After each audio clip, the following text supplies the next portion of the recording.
Hey, good afternoon, everybody. This is Mark with Beyond the Struggle. I am here this afternoon with Sasa. Sasa, how you doing today? I'm doing well. How are you? I'm doing pretty good. I can't complain. The weather's actually feels decent for a change rather than bipolar. So we're gonna Right. we're gonna get through it. So what I want to do today is I want to jump in here with you, and I want you to tell your story.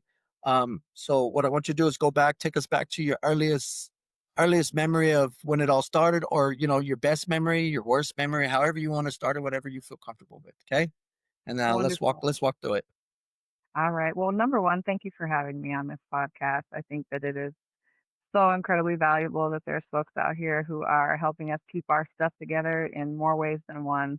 And this is one of those ways. So thank you for having a healing Thank you. platform. For me, I mean, my life started out pretty boring. I had a normal childhood, two-parent household, very hardworking parents, mom at home, dad at work, and felt like, you know, pretty normal kid, right? Very loving parents. So my story really starts when my dad passed away when I was 12, and started like a very confusing time for my life. At the same time that I lost my father, my mom lost her husband. So in an emotional capacity, I lost her. And so that was two parents really kind of gone really quickly. And grief is an incredibly confusing emotion for children, especially in that kind of age period, um, early teens, as a young woman. And I didn't know what to do with that grief. I did not have the support to move through that grief. I didn't have the support to move through all those very complicated and challenging emotions. And that began a time period of me kind of creating some trauma for myself as well. One of the biggest parts of my story is that as a 13, 14-year-old, first discovering the internet, again, not having parental oversight on things, I was finding myself around some not so good people on the internet. And that led to a lot of very confusing relationships that I had started online with older men, and beginning, you know, experimentation around sexuality during that time. Again, creating more trauma for myself, confusing feelings and emotions that I didn't really know what to do with, and then leaning on these people that I was creating these relationships with, Right. having no idea the level of inappropriateness, the level of illegalness that it was, and um, just becoming kind of an empty shell, right? So when drinking was introduced to me, um, it was the first time in a long time that I had felt nothing. And How nothing after how old were you about that age? I was 15 by the time I tried the Okay. first. Yeah, so this was between the age of 13 to 15. I was just spiraling out of control in my behavior, again, experimenting online in these relationships, which some lasted that full 2 years. But I started drinking and felt nothing. And when you're somebody who was feeling all these deep, confusing emotions, grief, trauma, insecurity, a lack of belonging, all of that stuff, nothing felt so amazing that I was like, "Ooh, I really, really, really, really enjoy this feeling." So it wasn't, I didn't start to drink to have fun. It was pretty quick where I was drinking to disappear, and that worked for a really long time, in my life. I used to think of myself as somebody who only drank, like, on the weekends, so alcoholism and addiction, like, was not a thought in my mind for many, many years of drinking, um, because I thought I could excuse it because I was only drinking on the weekends. As I learned about my disease, I realized that it was about the obsession that I had on Monday, Tuesday, Wednesday, Thursday, Mm. and Friday about getting to the drink that was Yeah. part of the addiction for me. I was like, "Well, I only drink on Saturdays, mom, it's fine." And I'm having fun because that's the age that I'm supposed to be doing this at, like, all the Yeah. justifications and the excuses that we have. Um, but it was a solution to all my problems. I drank on Saturdays and Sundays to completely obliterate all of the feelings that I was having. And you don't realize it at the time, but you're building a prison for yourself when you're doing that, because it's not like you just drink into nothingness and nothing happens during those drinking binges. Right. That was where I was developing and creating more and more and more and more trauma for myself. And so the more trauma that I experienced through when I was drunk, the more I had to drink to numb that away. And so it wasn't like just a couple drinks and I feel nothing like the first time. It was more and more alcohol, more and more mistakes, and still feeling awful. And yeah, Yeah. so that Understood. happened from age 15 all the way to 30. Was like a really, kind of that downward spiral.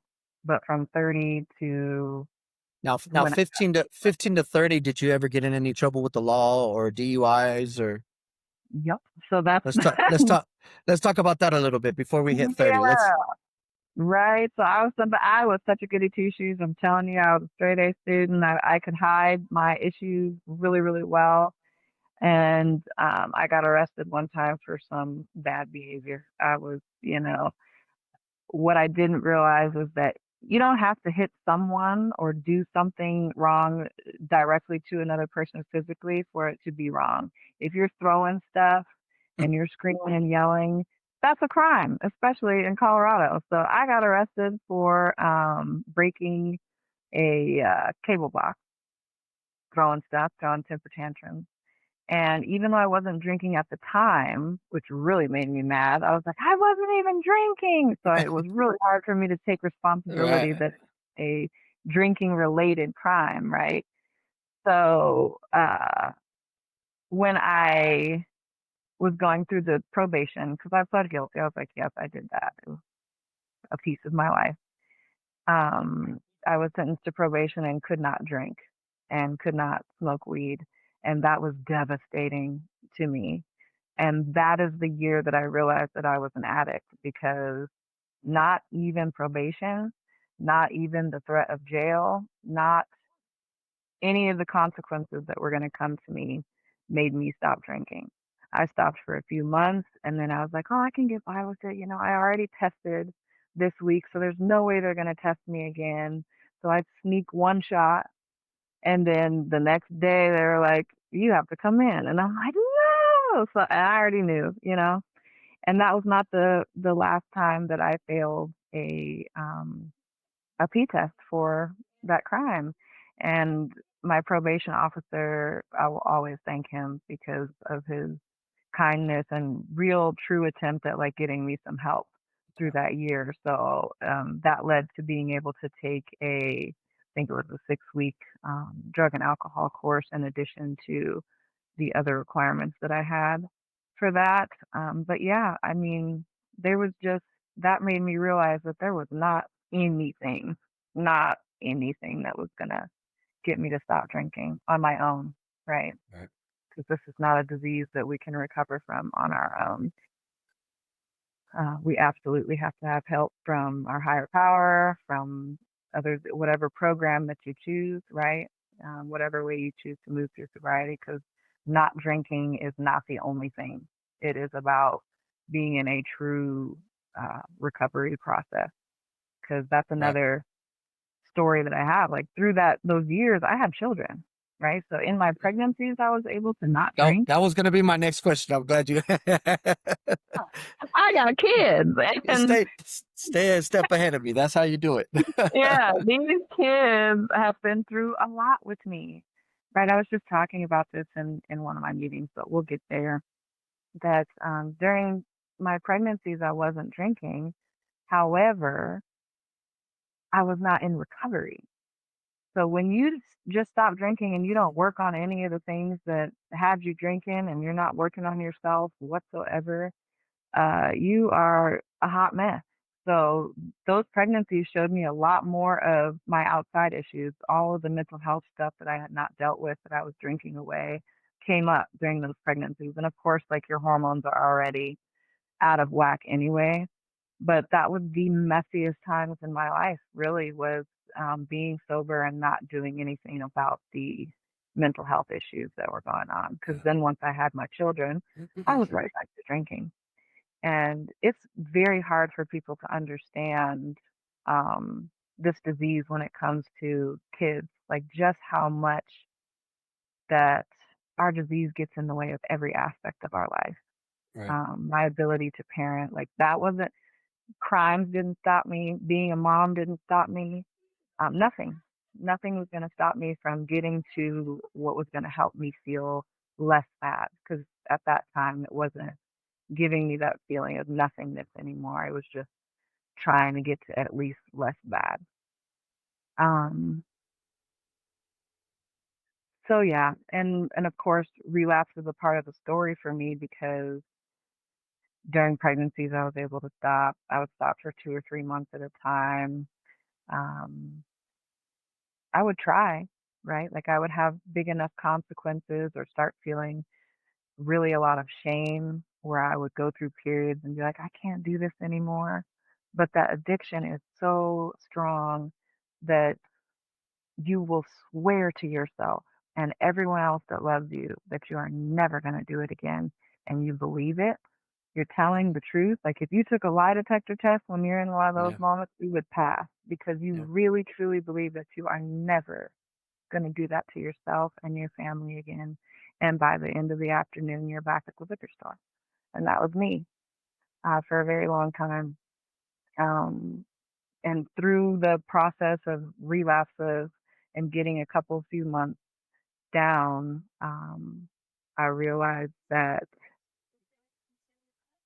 I wasn't going to be able to do it without a program because there was no program during those times. And so it wasn't until I came into AA that I was able to become really serious about my sobriety, and not just going to meetings, but doing what was suggested because I had reached that point of absolute desperation, um, and staying in the middle of it. You can't just go to meetings. You have to go to meetings and be of service. You have to go to meetings and talk to people. And those were Yeah. not things I wanted to do. I didn't want nothing to do with none of them people. I didn't feel like they were like me, that I could relate to them, that they were going to be All right. friendly with me. It's none of that. I wanted nothing to do with it. Yeah. Yep. So, And what's crazy is we always assume the worst before we even, you know what I mean? We're our own demise, you know what I mean? Um, um, so real quick before we jump into after 30, what I want to do is I do want to ask you a couple of questions. When you're talking about when you're younger and going through this, this loss and you're having these relationships. Now now I could be way off, but do you feel that that you might have been seeking, like, looking for that affection to kind of, you know what I'm saying, to fulfill that, when you're missing it because your mom's obviously, I just to give you a heads up, I went, the same thing minus the relationships. My mom, I never knew my dad, but my mom raised me. And when my brother died, my brother was 11 years older than me. When my brother died, my mom lost it. Like I, and it hurt me bad because she always at that point in time when that happened act like I wasn't even alive, like my brother was the only, like, her only baby. So I understand you on that kind of a level, yeah. um but do you think you were trying to fill that void for that? Or, I mean, because there's somebody watching this that's, thinking the same thing in their head, that's going through the same thing. And, Hmm. I want to get that message to them that obviously, I can hear you saying that it wasn't right.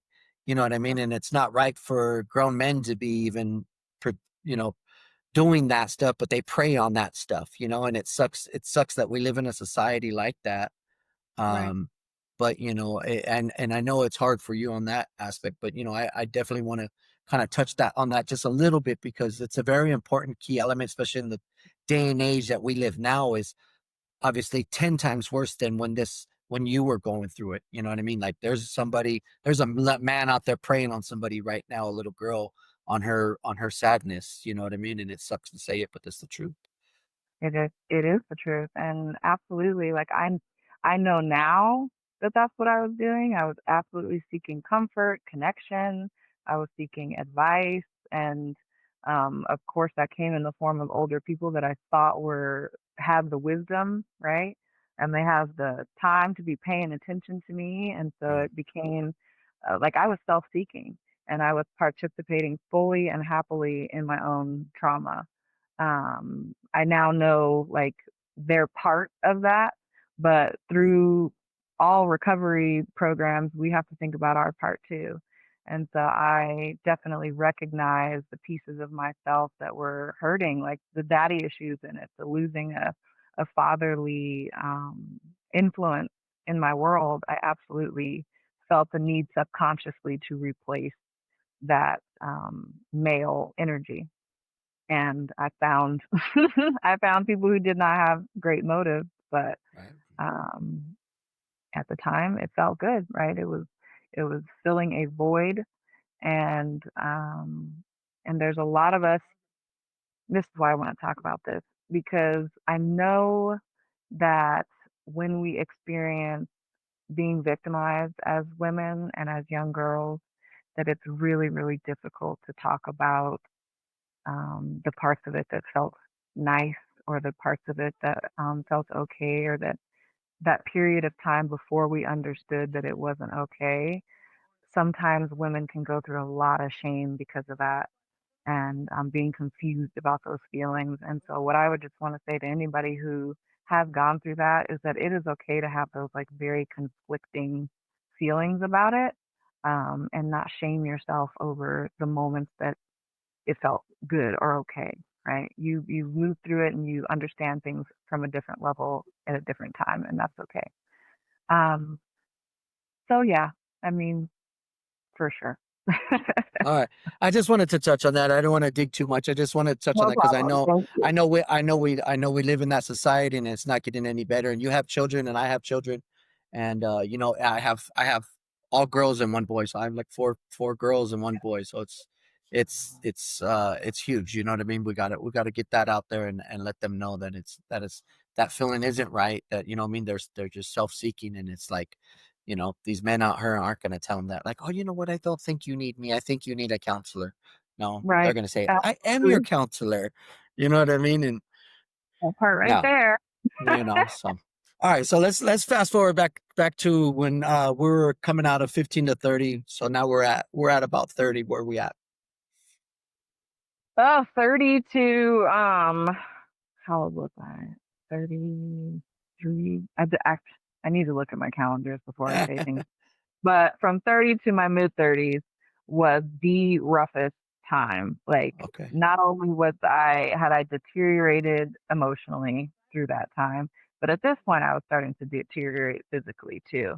And if I wasn't drinking, I was having like really intense withdrawal symptoms, and like really, really felt like I was going to die.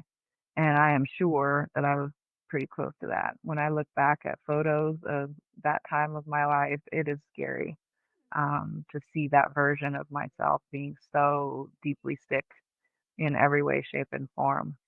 That was when I was sneaking drinking at work. I was stopped working. I It was 24 hours a day drinking at that point for me, getting in more and more trouble, hiding it when family members really needed me to be sober, right? Like then I would just hide and lie and avoid people and isolate as fully as possible so that I could continue to drink, and was still, justifying and, yeah, drinking every day, all Yeah. day. And Where's the babies at this point? with me, Okay. with me. And at that time, I was a single mom in my household. I had a partner, but inside my household, it was just me and them. So I was taking my children to school, come back home drinking until I would give myself till 2 hours before they got off so that I would make sure I wasn't obliterated when I went to go pick them up. But I picked them We're up. responsible. Yeah, that was as responsible as I could be. I was like, let me set an alarm. I'll make sure I Yeah. take my Yeah. last sip before then, and was picking them up from school. And of course, avoiding school staff and avoiding teachers and avoiding anybody else 'cause I didn't Yeah. want them to smell me, see me. And it wasn't just alcohol, it was marijuana too. Like I was, yeah, 24/7 high and drunk. And and then, doing my best to go to 7-Eleven and buy convenience foods so that they had something to eat, that I wasn't going to have to put forth effort to cook for them. It was a very Yeah. difficult time, Yeah. because then you have all this guilt. Guilt and shame are huge pieces of continuing that cycle because, you're making a mistake, you're drinking to cover them up. Yeah, cycle of So, shame. yeah.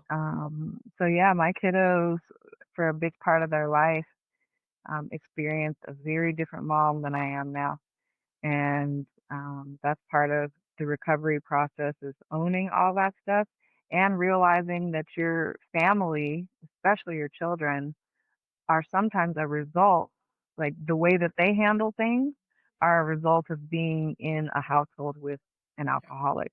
So not only do I have to work on myself and model a new person for myself, but I have to make sure that I am making sure that they have what they need to recover from being with me. And that can be very hard to look at for parents. And is a piece that a lot of us avoid. Yeah. We really can't deal with who we were and how mad our kids might be at us. There are some parents who don't even have their children in their lives because of that. And I am fortunate to have my children in my life, and have them understand the disease and be able to trust that I am doing the best that I can with what I have now. Right. But That's all we can do.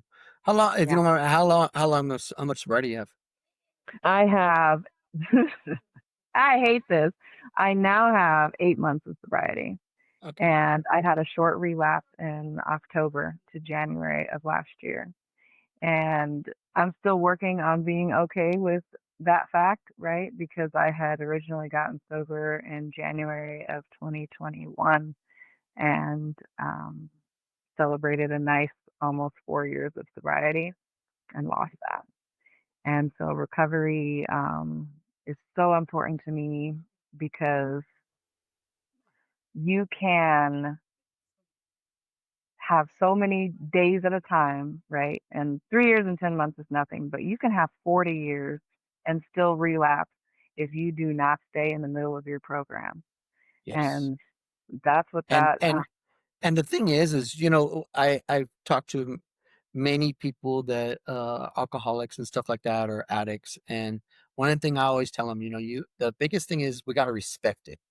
You know, yeah, um, if we don't respect it, you could put all the work in you want, you can do all this and that, but the minute you don't realize you don't respect it, that you can lose it at any moment, even with me having 20 years plus, um, I could throw it all away tomorrow. hmm So, I'm gonna touch base and ask you a couple questions about that real quick because I usually give advice about this, but I want to kind of hear your perspective on. So when you relapse, let's talk about that real quick.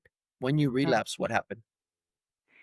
So I attached my sobriety to another person instead of to myself and my higher power. And so when that person started to drink again, I allowed that to become an excuse for me. And I say that because when it first happened and I was in my stuff, all I was doing was blaming. I was blaming that person for giving up their sobriety, for not being the support that I needed them, that I thought that I needed them to be. But really, what it was is that I used that as an excuse to go off the deep end that I was already cooking in my head because I wasn't doing my program. Mm. Because if I was doing my program, their decision I would have dealt with that differently. Yeah. And I would, okay, that's their life. This is how strong my recovery is. Yep. but I allowed it to be like, oh, well, if they're doing it, then I can do it. And if they don't care about themselves, then I don't care about myself and all that. It was just my disease. Yeah. And I allowed my disease to bring me back to drinking. And it took a long time. Like they always tell you that if you're not working on your recovery, you're working on your relapse. I would say that the emotional relapse that happened before I smoked weed and then drank was almost a year. It was about a year of me slowly slipping away from my program, not going to meetings, stopped communicating with my sponsor, thought I could do it on my own. I was traveling a lot and just didn't have time to focus on it, right? And then blaming other people because again, resentment will take you back to the bottle quicker than anything else. And I allowed resentment to build up around that. You know, Um, the crazy part is what you got to do, and this is just again, I'm just throwing it out there. But what we got to do as addicts is we have to build a beautiful foundation. You know, if you have no foundation, whatever lays on it it'll crumble every time. mm, I promise you. No matter how, I don't know. I never. I did meetings for a little while. I never did AA or NA. I still go to meetings every now and then. Um, but for me, that wasn't my thing. yeah, I went through a recovery program and it just changed my life. You know what I mean? This recovery program would shave your head, put a diaper on you type of program. Like it was intense. So, nice. that changed my life. But, you know, the things that I learned is what I share because of the sobriety part. And I know one of the big things for addicts, what we hate doing is dealing with our feelings. Mhm. That's the huge one for everybody, right? So I know before we got on here, we talked a little bit about that. You know what I mean? And I told you I was going to kind of bring it up if I hear something in there, and I do because that's the thing is you went through a lot, Mhm. and I still hear suppression in your story, but it's like, there's pain there. Do you get what I'm saying?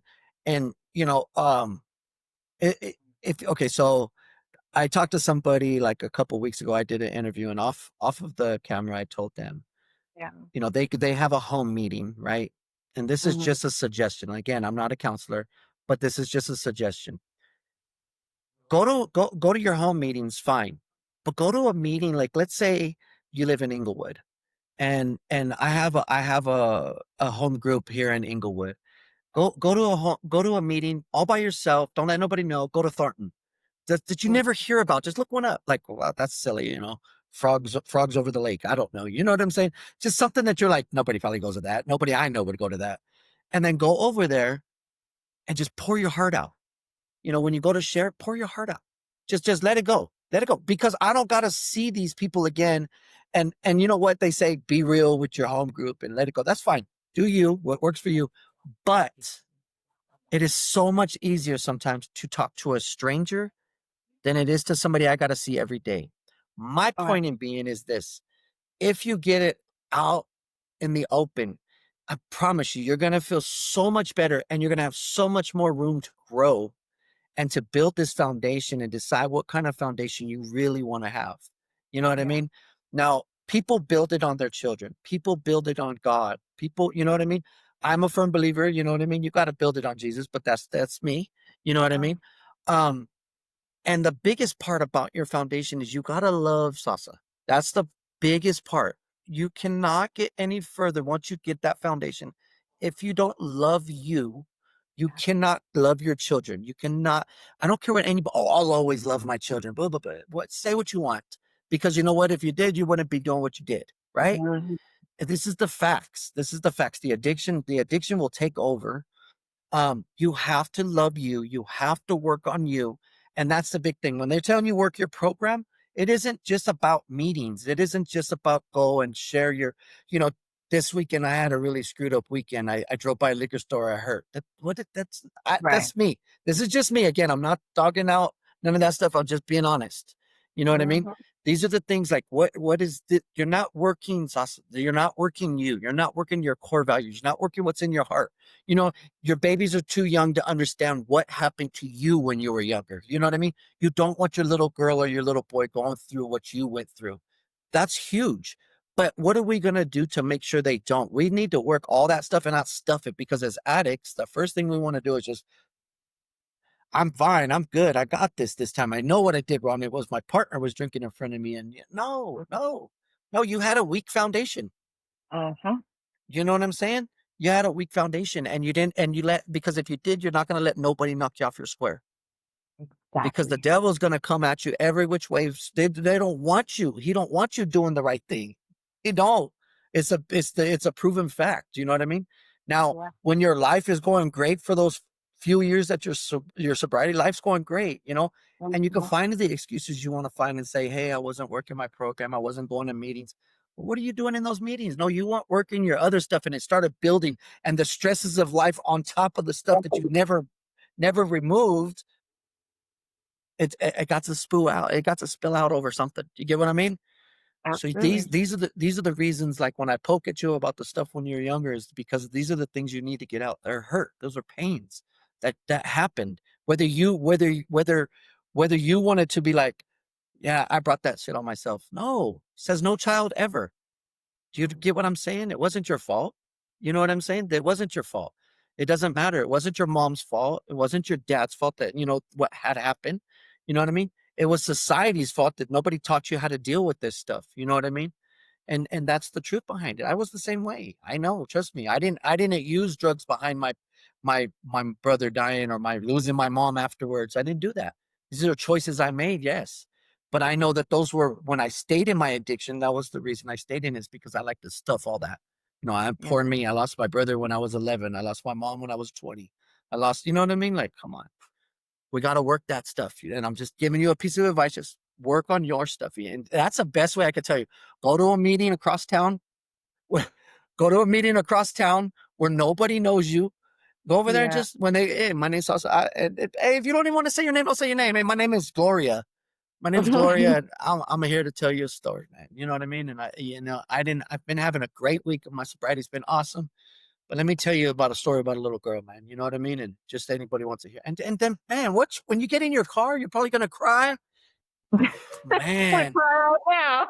You're gonna probably cry it out. You know what I'm saying? But I promise you, for what it's worth, you know what I mean? For the 20, 30 minutes that we've been spending on here, I promise you're gonna feel so much better, dude. You just you need to get it out, you know, um, to a bunch of people like this sitting, and you're gonna feel so much more wholesome, and you're gonna have more room to grow. Mm. I've been learning this the last 8 months, and just when I think I got it all tied up of how to stay sober and clean and listen to people's hundreds of people's stories. You know what I mean? And it's like we all have one thing in common. We want it to stop. That's the truth. You know what I mean? Now it One way or it's another. it's yeah, and it's the trauma if we're not working this stuff. It really is. We got somewhere along the line we were hurt and didn't know how to deal with it. We were never handed the tools how to deal with it. So that's my piece of advice. I don't want to sit here and just go for off for like we're having a meeting, but it really touched me when I'm hearing you say this stuff about when you're younger. You know what I mean? I know you breezed through it, but that was a big point in your story. Yeah. Because Look, that if that my is that. thought got me anywhere, I'd be in a different place. So I take all suggestions and advice. Yeah, no, and this is true. We have to be an open book to anybody. Even me. I listen to people that have. I had a guy on here with, 30 days sober. You know what I mean? And it doesn't matter. It doesn't, because I have 20 and you have 8 months doesn't make me know more. That's not how it works. We have to sharpen each other, in order to stay sober. And that's what this is about, getting these stories out here, getting it off of our chest, talking about what it takes to stay sober, what we're going to do to continue to stay sober, stuff like that. These are real life events. You know what I mean?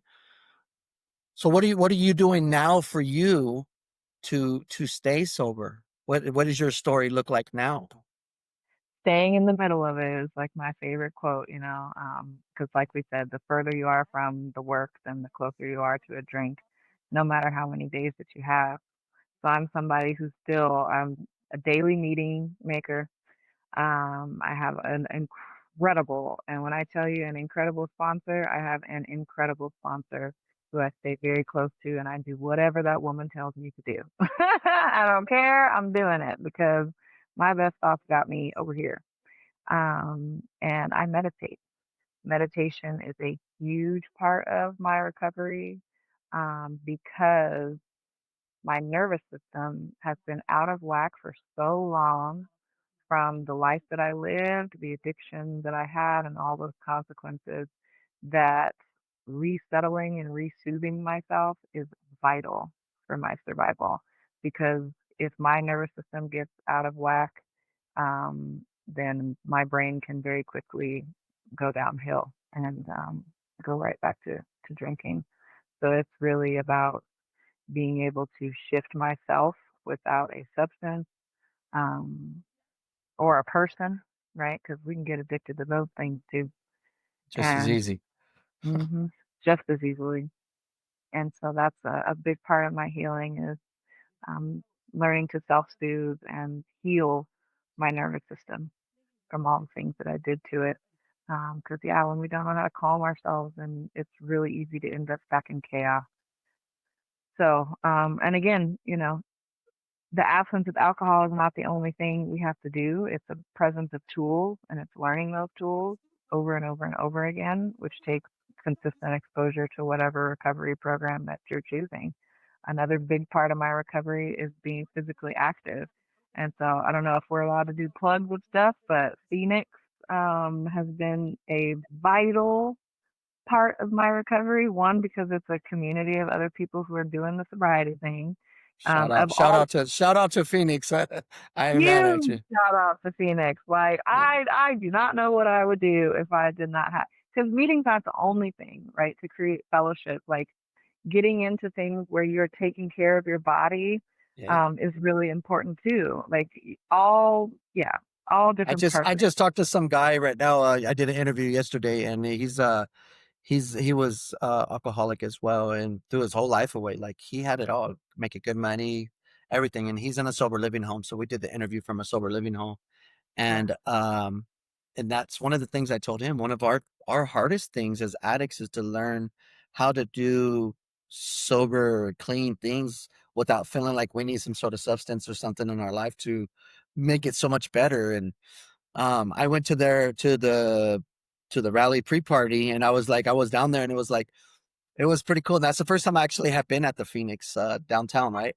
Yeah, and Yeah. so when I was down there, I was like, I seen that. I was talking to the guy there, the one of the people that worked there, and I was like, man, this is pretty cool. He's like, yeah, we do this all the time. We throw concerts here and do dances, and I was like, oh, that's cool because that's a hard thing for people. We think once we're not doing drugs or drinking, our life's over. We're so afraid to be boring or Uh, bored, like, as addicts, oh my gosh, but that opens us up to be able to actually live life, so, yeah, I deeply appreciate them, not just for the physical things, like, of course, they take you skiing, they'll take you camping and hiking so that you get to appreciate nature in a different way. It just gives you a different appreciation for your own life and Absolutely. a different area to heal in. So I love that too. But having recovery programs globally is important to me too. Like I travel a lot, and being able to depend on the program that I'm in Colorado being the same program that I can find in New Orleans, Um, in Costa Rica, in Europe, in Africa, anywhere that you go, you can find people who are doing this thing.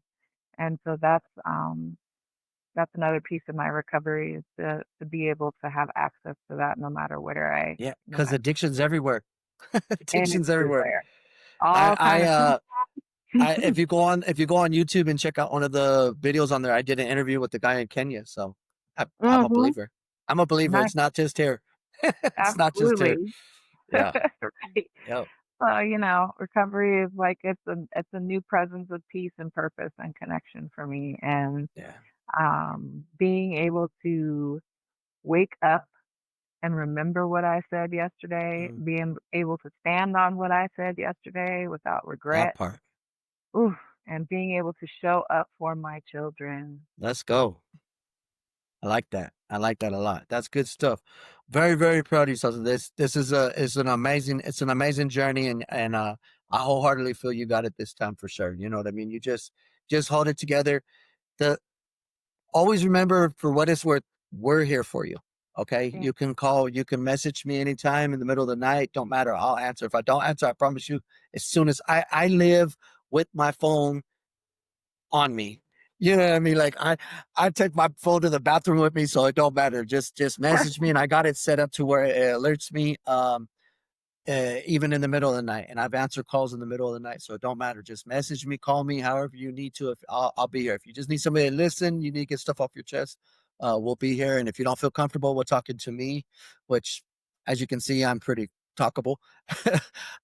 We do have other people that help me with the podcast, and if you want to talk to somebody female wise, we have people like that as well. Um, Wonderful. we have on our website, we have resources as well. If you even want to dig further in there, there's all kinds of stuff on there that you can check out. So I really appreciate you coming on here. Is there anything that you would want to add to your story that you would want to help somebody else out with? Just stick to it. I mean, no matter what you look like, what kind of background that you have, um, sometimes it's hard to relate to the recovery community Yeah, depending on what your background is. And it's just so important to know that there's somebody that you can relate to. And if you haven't found it yet, keep going. Try more meetings, try more spaces, places. But you deserve what life looks like when you're in recovery. I think a lot of times, addicts, we get so down on ourselves, like the self pity and self obsession. We can be really, really cruel to ourselves, and we deserve a good life, no matter what you did, who you were, how bad it was, how long it lasted. You deserve a good life. So, yeah, I agree. I agree, and make the best of it. You know, they're gonna be. I tell everybody, there's always gonna be a lot of boring days. There's gonna be a lot of lonely days. You know, recovery is a selfish program. It really is. People always like they already look down on us for going through what we went through, but it is what it is. So, I would love to have you back on the program at okay. a later time. So I'm gonna have my friend Amy. She helps me with the podcast. I'm gonna have her go through this week and write some of these names down. I want to reach out to you again, like at a year, maybe your sobriety date, something like that, and get you back on the program and tell us how it's going. You know what I mean? How's your program looking? And let me know how you feel if you go about to another city to go to a meeting. I really want to Yes. know. I thought about it. I haven't. I mean, I haven't tried it, but every meeting I used to go to, I never went to one that everybody goes to anyways. So when I would Right share on. stuff, that's how I would do it. But you could go to your home meeting, but just give it a shot.